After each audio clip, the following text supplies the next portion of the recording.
এই এলাকার মধ্যে ক্ষতি হবে মানে শঙ্করদহ 1 নম্বর ওয়ার্ড থেকেই, মানে আমরা যেখানে বাস করতেছি ওই বেরিবাঁধ যে গোটাইটা ভাঙি যায় আমাদের সমস্যা হবে।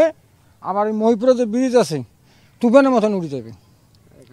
হ্যাঁ, আর আবার তো মনে করেন যদি এই আর কিছু দূর যায় তো আমাদের ধান বাড়ি ঝিলে গাছছি এগুলো সব নষ্ট হয়ে যাবে। 1 মাস আগে মনে করেন এই বেড়িবাঁধটা ভাঙছে, এখন মনে করেন আবারও 20 মিটারের মতো ভাঙছে।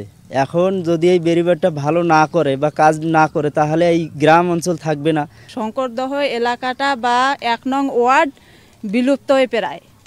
তো এখানেও আসিয়ে বেড়িবাঁধের আশা করি, যেহেতু আমরা এখানে আসি যে বলে না বেড়িবাঁধটা যদি আমাদের থাকে তাহলে আমরা হয়তো নিশ্চিত এখানে থাকতে পারবো। বিগত 1 বছর আগেও একটু ডাবা ছিল এখানে, প্রায় গত বর্ষায় আসছিলেন ঊর্ধ্বতন কর্মকর্তা, ঢাকা থেকে লোক আসছিলেন।